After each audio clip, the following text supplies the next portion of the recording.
Hi, this is Nick Dawson, the editor-in-chief of Talkhouse Film, and you're listening to the Talkhouse Film podcast.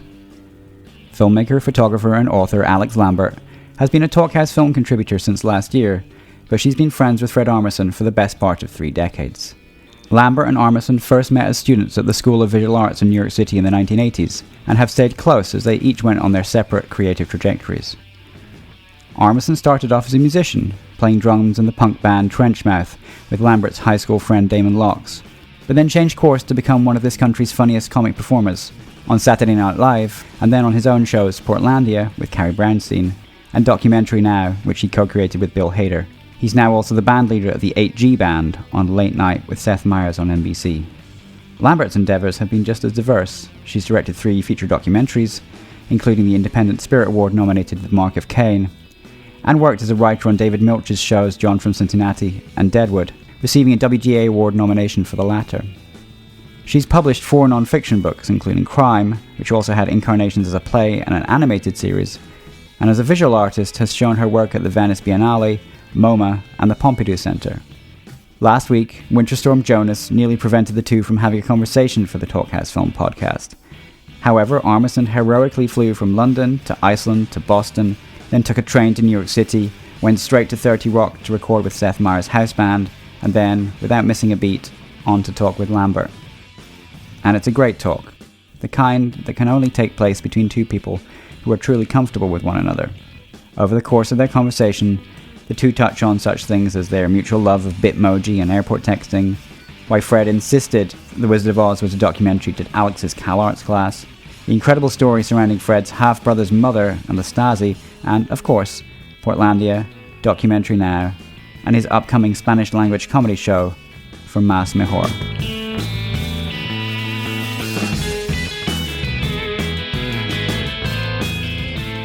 I want to start with the fact that we've known each other since the Ice Age. Yeah. I think. Dinosaurs. And not the animated movie Ice Age. Oh, no, that wasn't when we met. That was like well into our friendship, that movie came out. And we never talked about it. We never discussed that movie. It's the one thing I will say about our relationship is that never has that movie Ice Age come up. Never, not once until now. But it was definitely, one of the earlier sort of like animated movies of this kind of this generation. That's true. Yeah.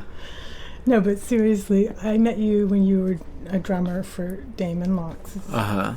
Well, I was a student. Not for Damon, they were all making music together, but we were in college.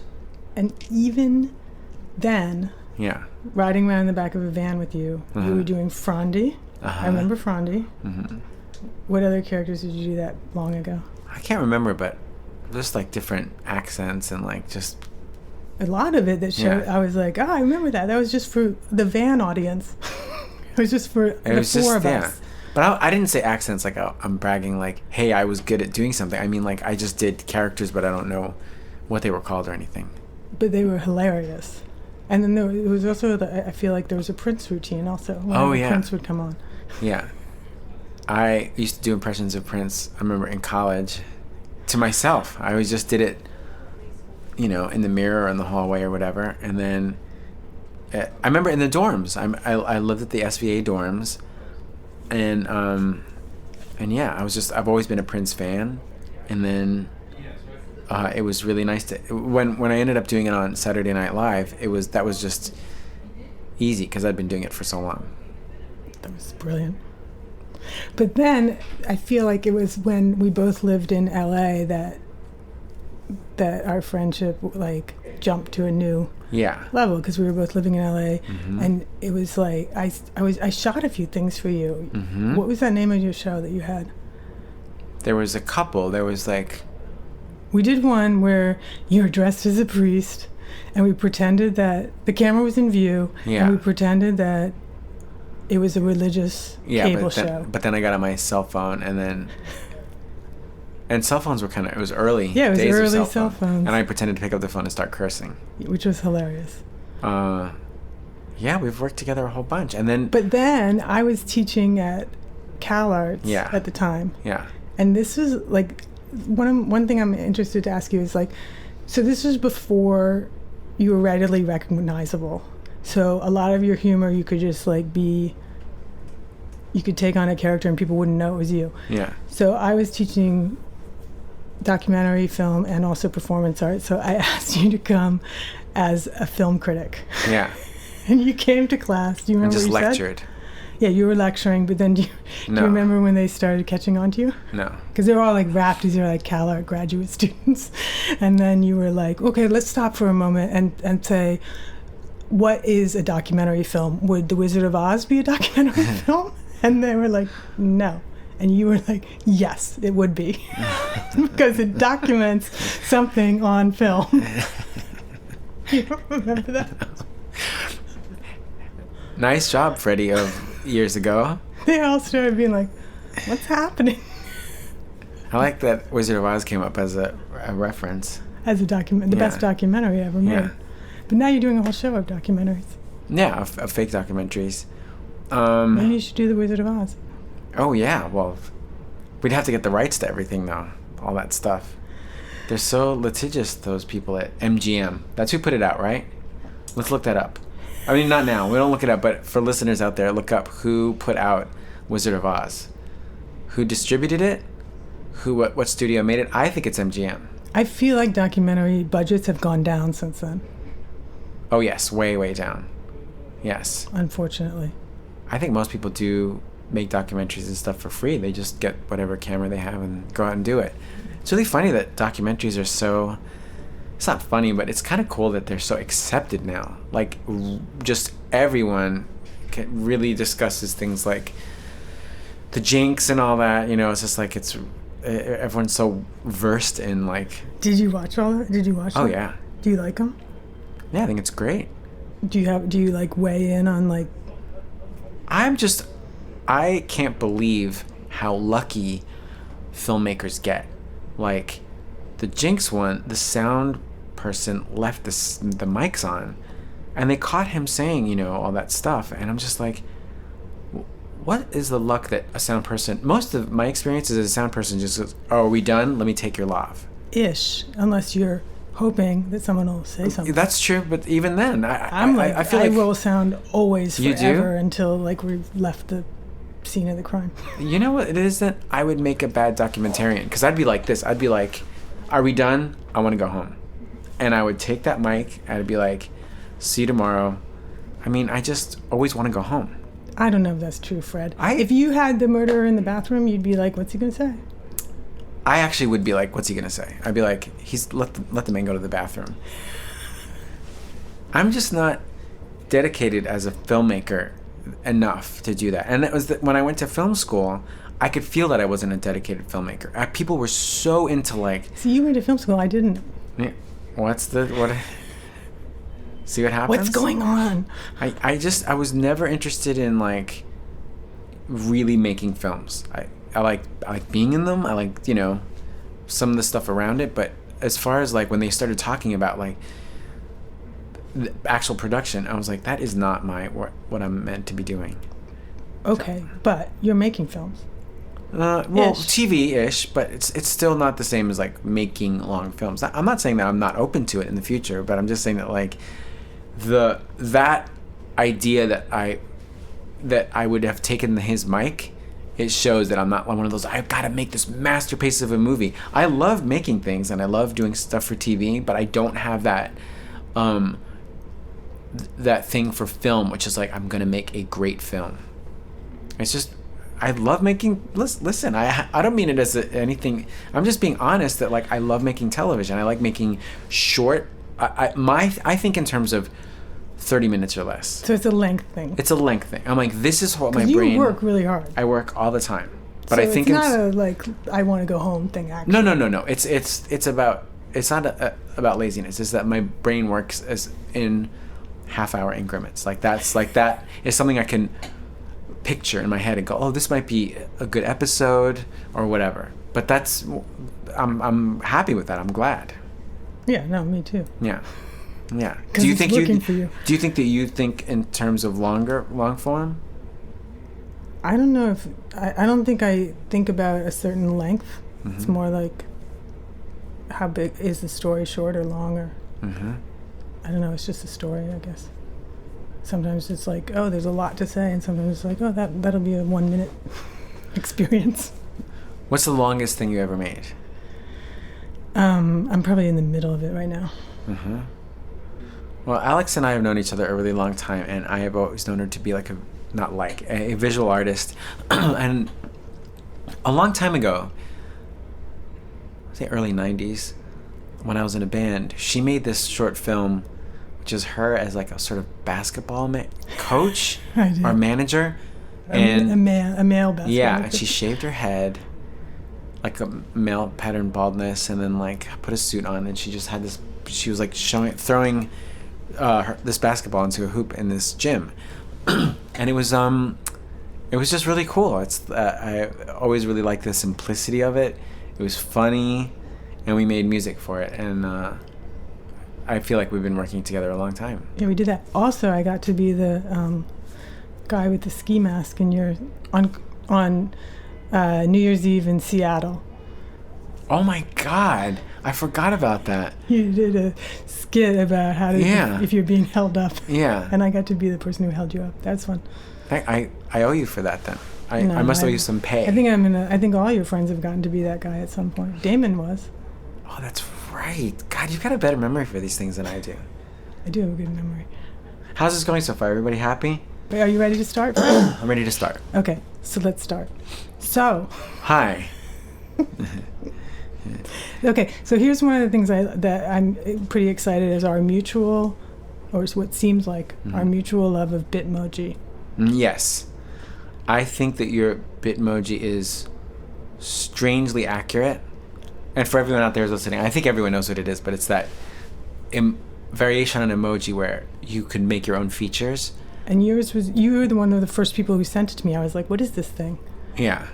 And then I went immediately and made my own. And now I'm a little overly attached to my avatar, my like Bitmoji person. They keep... like sometimes I'm like, oh, I don't know if she looks like me today. I should look like her. Like I'm trying to like match a fake representation of me. You really, it's so perfect.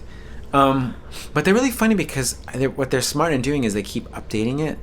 So they'll put out a new one relating to winter or like whatever politician is out there, or like something, or Star Wars. It's so smart. They're like right on it, so you can't help but go to it all the time. I think they're pretty great. Yeah, I'm weirdly into them.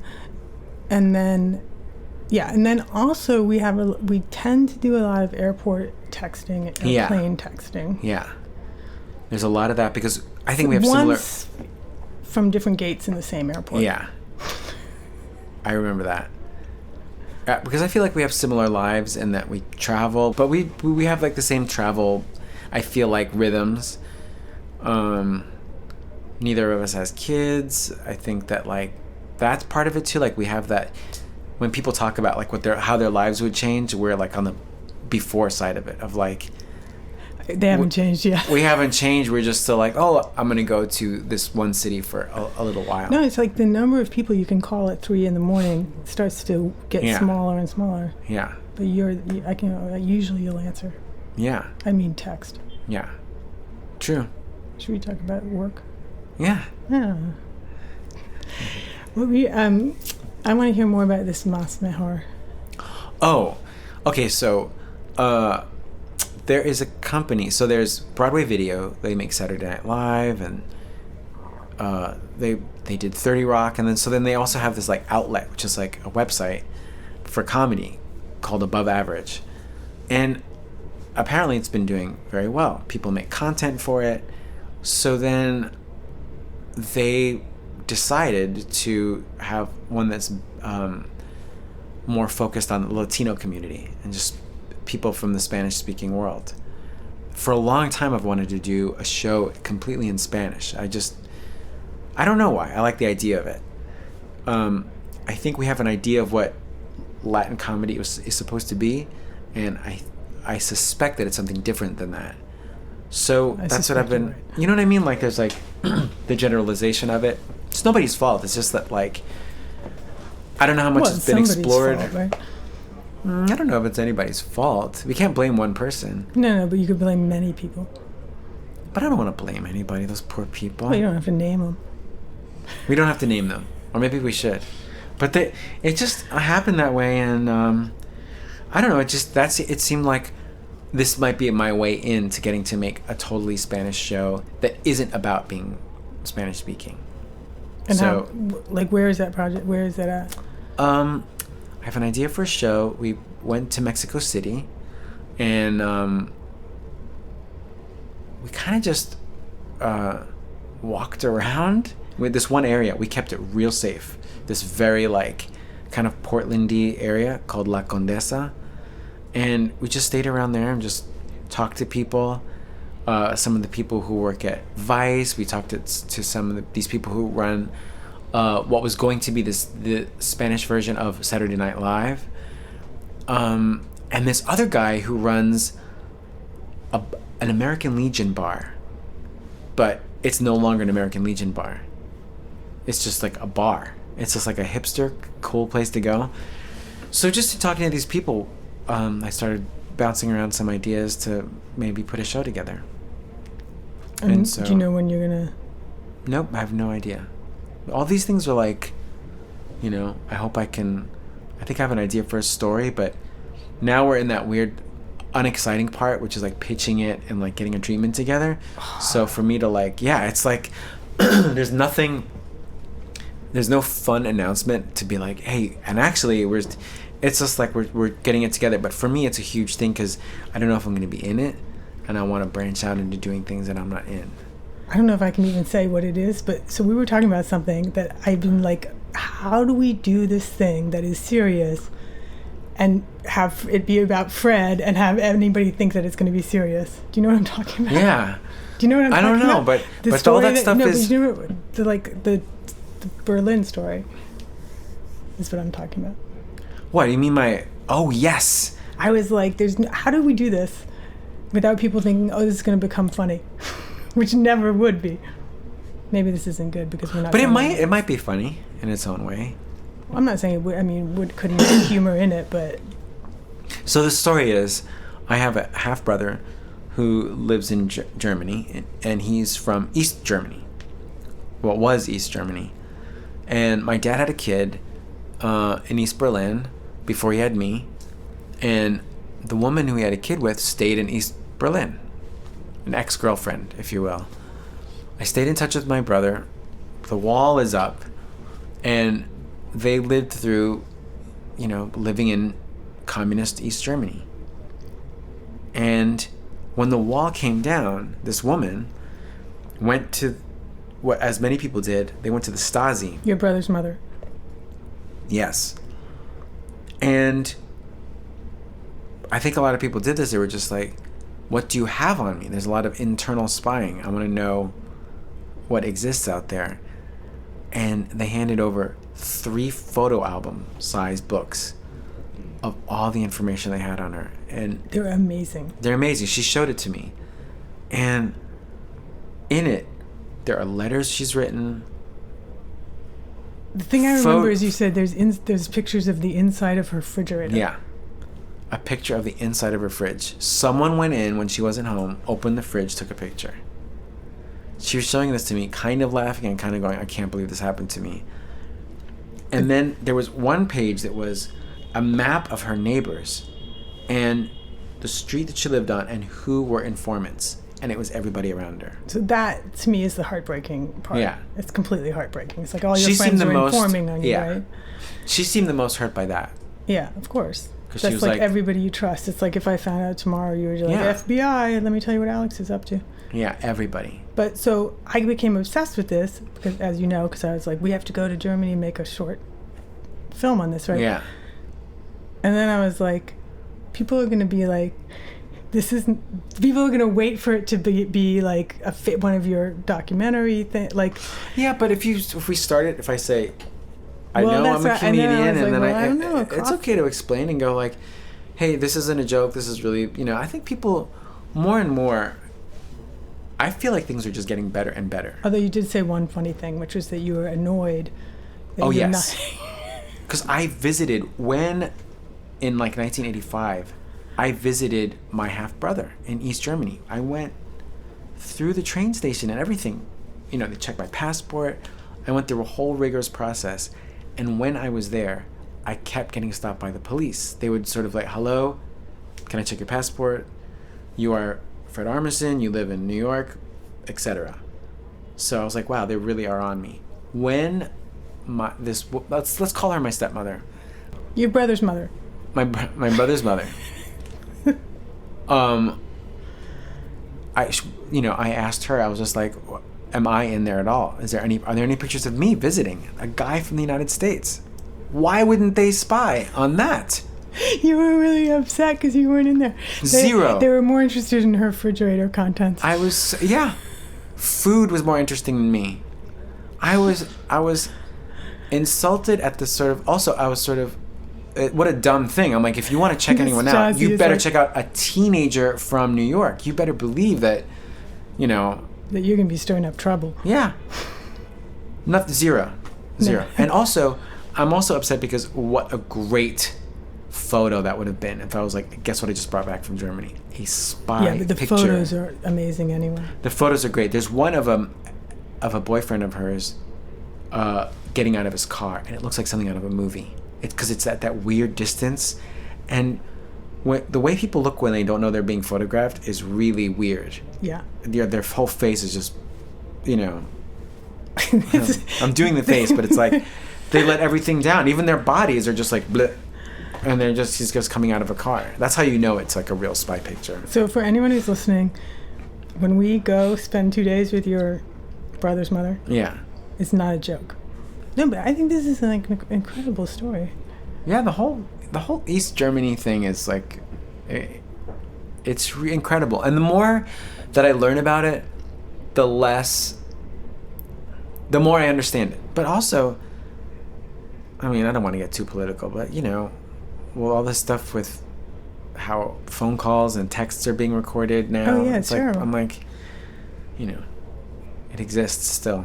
Oh no, it definitely does. Yeah. You're supposed to like tape over the little camera on your computer, which I always forget to do. Yeah. And now I will say that like I do keep my messages very dumb. You know what I mean? Like not for fear of anything with the government, but just if you're making fun of somebody or something like that, it's just you don't want to hurt anybody's feelings, So you make less smart fun of them? I just keep it real. I keep it real dumb. I'm gonna make fun of this person, but I'm gonna make it really dumb. Yeah, just cause. So they can be like. On the other hand, I had a good text exchange with Andy Samberg from SNL, and after Breaking Bad was over, this is the dumbest thread we ever had. We started acting like people who just started watching Breaking Bad. So it was so uncool. We just sent the most uncool, stupid texts to each other that were like, I can't believe, we would bring up characters, and it was so slow that if anyone read it, they'd be like, these people are idiots. And this is after the show's done. So. And what were your reflection on Breaking Bad? It was all the most simplistic, like, I guess he has to do this because he needs that money. So you're working today? Oh yeah. At Seth Meyers, yeah. So last time when I came there with you, we had both had a horrible week. We were talking about horrible things. Yeah. And we were in your dressing room, and every time someone would come in a really good mood, then they'd hear like the end of a sentence and then be like, oh, sorry, and then leave, and then come in and went on for like hours. That amused me, even though it was sad. Yeah, you went through it. I mean... Well, you did too. Yeah. But how often do you end up on the playing drum? I still I still help with like booking other musicians for the band, and I watch the show every night to hear the band. It's never anything. It's always great. But I do to play. I do like a week a month, just so I could go do these other things. And it seems to be working out. It brings me to New York, and that's not bad. You can't hide. No. Oh, Fred's in town. That's right. That's right. Go track him down. Yeah. I wouldn't hide from you, Alix. No, you're pretty good. I mean, I feel like between the Bitmoji and the Words with Friends, we're in touch like every day. I would say. Probably every day. Yeah. I would agree. which is good. Yeah. It's funny. It's like knowing someone for a long time makes me very happy to be alive. You know what I mean? Like, I don't have that thing of like, oh, I'm so depressed because I never made any roots in my life, or I can't lament that. I'm like, I feel good that I've had friends for a really long time, and it's the best feeling about it is like I get to relax and be myself and be boring. That's what I was saying before you got here. I was saying, like, I'm a very introverted person, so it's nice when there's somebody that I don't have to feel like, oh, I gotta, like... Yeah. Put it on. Yeah, like, I'm like, I don't know, I'm just gonna sit here and it's fine with you. Yeah. I'm not like, oh, Fred's never gonna talk to me again if I don't say anything. All right. Although if you didn't say anything, well, I would talk to you more because I'd be like, why aren't you saying anything? You might, yeah, but I didn't say much in high school, and Damon was like, she's okay, and then everybody else was like, okay, like, Damon thinks she's okay. Damon is trustworthy. Damon, by the way, is our mutual friend. I was in a band with him for a long time. I consider him one of my best friends, and Alix grew up with him, so yeah. I consider him one of my best friends. Maybe we'll have to rip him in half. I think you met him first. I did meet him first.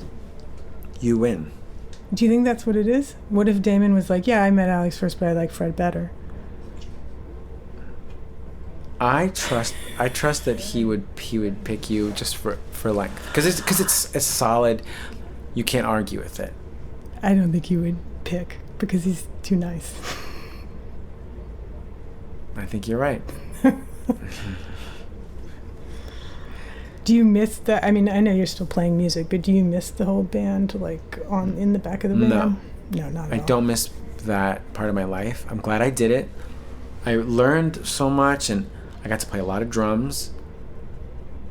But that's for someone in their 20s. You know, it's moving so much equipment. It's amp after case after amp. It's having to negotiate. In that order, it goes amp case. Yeah. It actually does, because you have to like do the sort of Tetris of getting everything into the van, and it's being in a van. It's freezing or hot. I mean, sleeping in people's houses. Also, the one thing that doesn't get documented very much is the horror show that goes into eating a meal. Negotiating with 3 other band members, like, while you're hungry, the quality of the conversation is inane, where you actually go in a circle of like, but I wanted something healthy, but we need to leave now. But this place is close and it seems good. No, the guy we're staying with says it's not good. And this goes on forever and ever, and you are starving and no one's happy. That is the biggest... Someday someone needs to... That is what has to be documented in the life of a person in a band. Everyone talks about it. So That's much of the other aspects. Any decision that has to be made that involves more than 2 people is just it's going to be a shit show. And it's like, because you're a musician, you're a little bit of a baby. So you're not polite and like, oh, whatever you guys want. You're actually like, I am so sick of looking at your face for these past 2 weeks, up close, really close, the whole time. And I don't want to bow to your whim. Your thing for looking for this pancake place that has special whatever. I'm not. It becomes a constant fight. Are you talking about the Waffle House? There's a lot of like. There's always one person in the band who wants to go to this special thing of like, hey, we're in Baltimore and there's a crab right sandwich thing that everyone's talking about. There's that. I mean, there's a million things that. And there's always but I'm sick of not eating healthy. That made me crazy. I'm actually getting upset thinking about how that just took up so much of my time of like talking about food.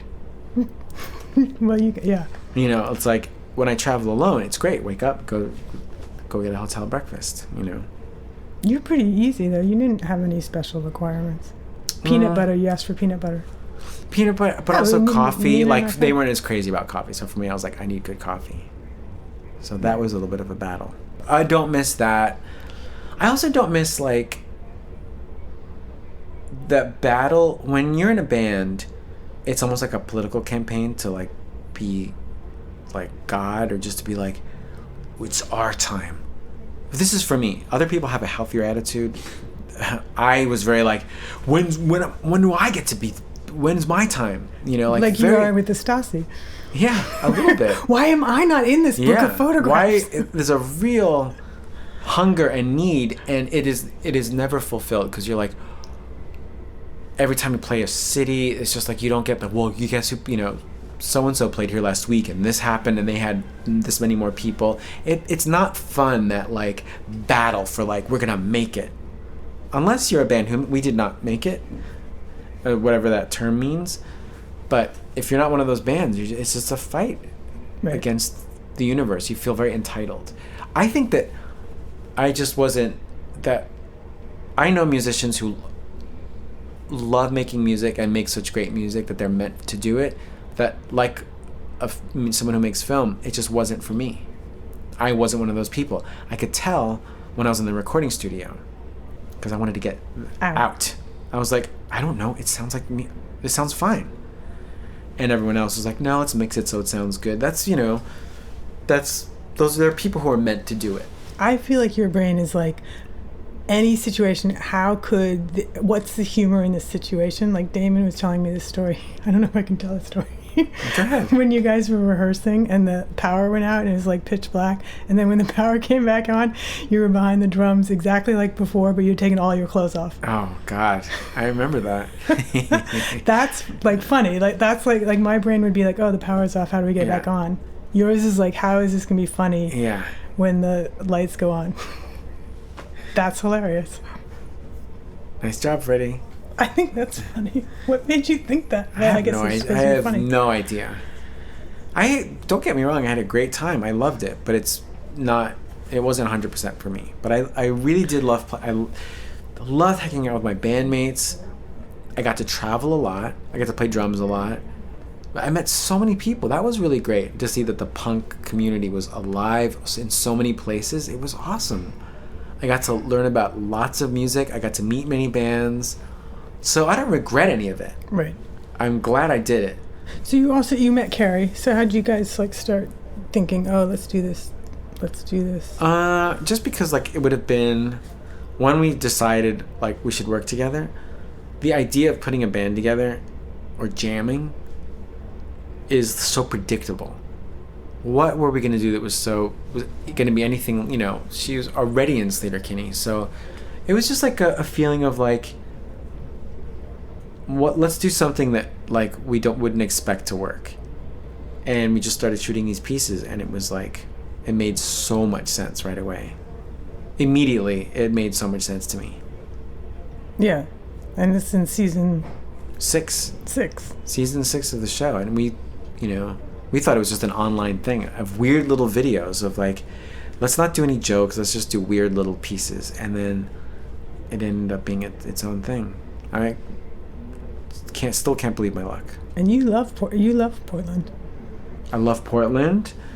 I love it. I love doing that show. It's the whole thing is a dream. Would you stay in Portland? If you No. No. I mean, I have a place there, and I love going there, but I don't know if I would like stay and move there as a permanent place to live. Just because I just want to travel. I want to be out. Right. You know, I want to be in other Your new cities obsession is Iceland. I love Iceland. You're going to be living in Iceland. I love Iceland so much. I can't get enough of that place. I can't believe it exists. Yeah. I love that country so much. It's like if I invented a country in my head. It would be Iceland. It would be Iceland. I'd be like, let's make something that isn't so tropical with bugs. Let's take the tropics and bugs out of the scenery. Picture. No palm trees, no bugs. Make it cold. Some whale instead. There's some whale, but make some black rocks like a volcano. Like, it looks cool. And the houses look really cool and weird and boxy. The houses look like they were designed by children. Like a little kid made a house. Like they drew a house and they were like, okay, build it just like that. Yeah. Here's the specs. That's how they look. You know how when kids draw a house, it's just like a square with a triangle on top and one window? That's how they look. Do the people look like the kids drew them? Less so. But the people look great. Oh, God, I love that place. But the first time you went there was for the documentary For no, I you went went there way before. Years ago. I've gone. It's one of the only places I've gone alone just so I could write. But that is the Nanook of the North. Is in we shot that in Iceland. You Iceland. shot that in Iceland, right? Yeah. And also the Al Capone in Iceland. So it's your writing place. I do like writing there. It's great. Oh, right, Al Capone. That was good. I like that. Yeah. For those of you who haven't seen it, we made up this for this fake documentary show. We made up a fake festival in Iceland where people celebrate the life of Al Capone. Just because Europeans, I feel like, are very into like gangsters and the 30s and Blues Brothers and I don't know, hats. Hats, for sure, hats. Tommy guns, stuff like that. We went hat shopping. Mm-hmm. No, I think that's true. Yeah. But, maybe there will be a real Al Capone festival there now. Maybe That's my hope, is for it to get... That's your hope, is for it to actually start happening. You should go every year. I wish I could. I love it there so much. I know I keep saying it, but I do. No, I like it too. I mean, I've never been there, but what I like is about what you said is the I don't like why all the places that are good are like hot and like everything that I don't want. The sun. Yeah, I'm not beach, a fan of the sun and the mosquitoes. Yeah. Not a fan of all that stuff. Not a paradise. No. Also, I like wearing jackets. I was so excited when it snowed the other day. Yeah. I thought it was... Winter clothes are better. They are. It's nice. More pockets to put your stuff in. It's just also, if I take a picture in the sun, I'm like all squinty and sweaty. Yeah, it's not a good look. Not a good look. Winter is like, Yeah. I'm going to cover half my face. Yeah. And then we'll have like some kind of... There's precipitation, so it's like a filter. Yes. It kind of blends me into the background. Exactly. Everything looks good. Yeah. That's just me. No, I'm with you. I'm not saying that you do that. I'm with you 100%. So what else are you working on right now? Tell me everything. That's it. I mean... Come on, that's never it. Oh, yeah. I mean, I would say the extent of it is... I mean, there's more documentary now coming. We're going to write some more episodes. We're doing a table read on Thursday. What is that? What are the episodes? Are they secret? They are secret because we haven't chosen them yet. And then more Portlandia in the summer. Hopefully some more Spanish stuff. So do you shoot the Portlandia in bulk? Like you? Yes. Like, okay. We do a whole season all at once.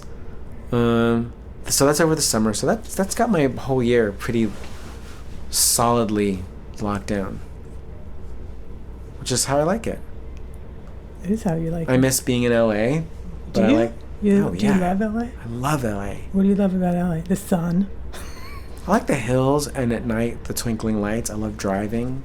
Oh yeah, you do like driving. I love how crazy and strange and like weird houses and like it's just... I don't know what it is. It's sprawling.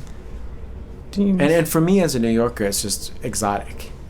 Yeah, I guess it is. And I love like studios and showbiz stuff. Like I like all that stuff. Like it's like when I was a kid and I grew up and I got to like see all the studios and stuff. How old were you? Well, my dad took me there when I was in third grade, I think. Second or third grade. He took me on a trip to LA. And was it like a little, like you went to the studio? We went to Universal Studios, all that stuff. stuff, yeah. So I think it's like a nice memory for me.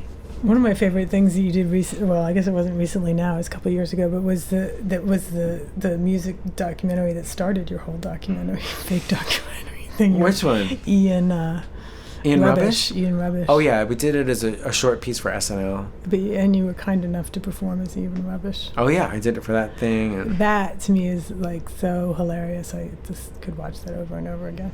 Well, that's very nice of you. It's it's all the stuff that I love. It's like The Clash and Margaret Thatcher had just died, right? Yeah, so they just did a piece where Seth Meyers actually came up with the concept of it. Oh really? The only punk who is a fan of Margaret Thatcher. It's a hilarious premise, and it was like everybody perfect. I was glad we got to do it, and it's what led to documentary now. And I got to work with Seth some more, So what? Those are secret. Well, what documentaries are you watching? What's the latest one I've seen? I don't know. I can't remember. I just feel like I just watched something, but I can't remember what it was. There's a Ginger Baker one, which was great. Eagles documentary. I can't remember what the latest one was. Because I think that, like, watching some of those shows, you know, like, not just the Jinx, but How to Make a Murder. What is it called? The Making of a Murderer? How to Make a Murderer is a good title, but I think it's Making a Murderer. The Making of a Murderer? Yeah, but I like How to Make a Murderer. But that's fills in the sort of, like, that'll take the place of, like, having seen, like, a feature. Well, it's a 10-hour documentary. So that's where that lives. Which is how I watch those things. That's the problem. I have a problem with the binge watching. You really do it? I really do it. Do you watch on a laptop or an iPad? Or? I'm like your Portlandia skit where you're just like the next morning you haven't eaten. And I just watched the whole thing. It was pretty great. But I mean, now that everything is being released like that, it's like a problem. Because I watch things all night. Like I'm an insomniac, so I just like, okay, well, tomorrow at noon I'll be done. It's kind of great. I like it. It's like, it feels like people who like listen to records or like collected baseball cards. I like that it's like this new thing that everyone can bond about. Well, or fight about. Or that's pretty great. It's such a nice thing. I feel like really glad that I get to do TV and entertainment at this time where it's like very like there's so much happening. People are just putting stuff out all the time. It's like, you know. What do you think has changed? And I mean, obviously a lot has changed. Yeah, I mean, it's a discussion that could go on forever, but it's we've got 3 more days. We got 3 more days. You know that? Let's do it. Did anyone tell you that? We're here for 3 days. I'll do it. We have the room till Friday. I'll do it gladly. This is like binge talking. Yeah. Oh my God. We're gonna talk. Binge talking until every listener turns it off. That's the goal. I wonder if there's like you could have a binge. You know what? Person. We're not interested in them. Oh yeah. They're still talking. They're still going. That's a good world record. They haven't done that yet. The longest conversation. The longest podcast.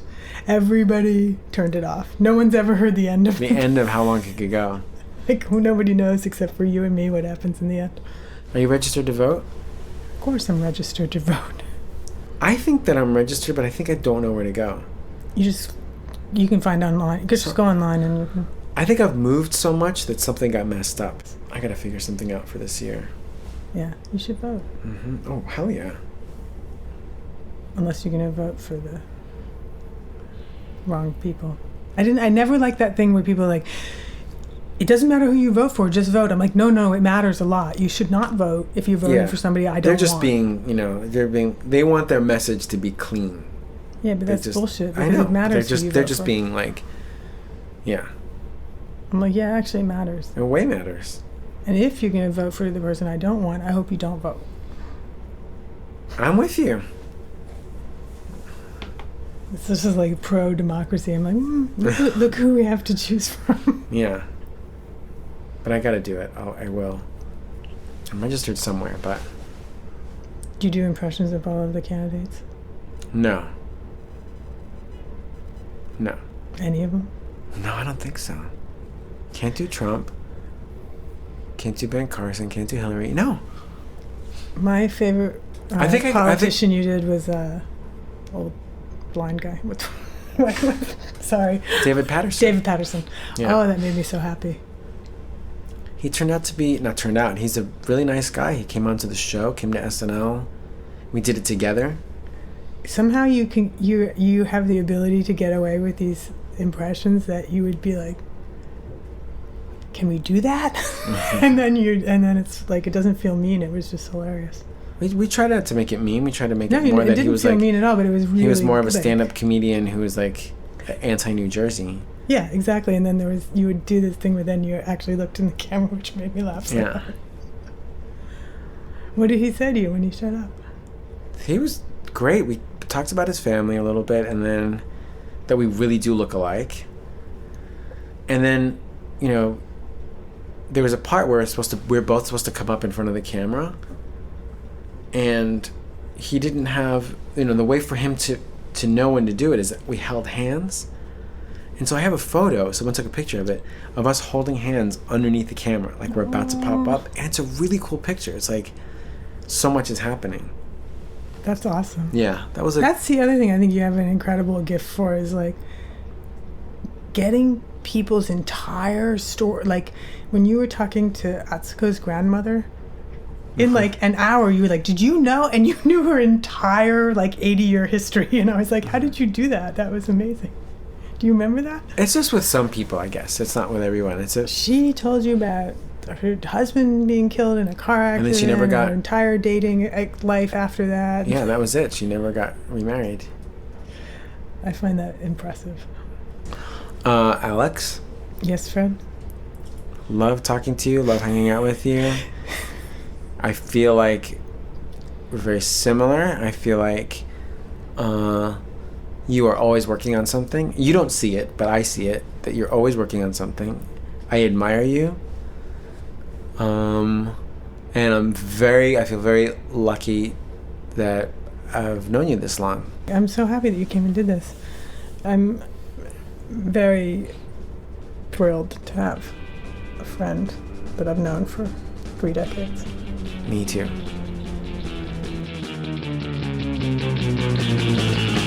This is Nick Dawson from Talkhouse Film, and you've been listening to Alix Lambert and Fred Armisen on the Talkhouse Film podcast. This episode was engineered by Elliot Einhorn and edited by Adrian Wagner. For more filmmakers talking film and TV, visit thetalkhouse.com/film. Subscribe to Talkhouse Film and Talkhouse Music podcasts on iTunes, where you can find all our previous episodes. And while you're there, please rate and review if you can.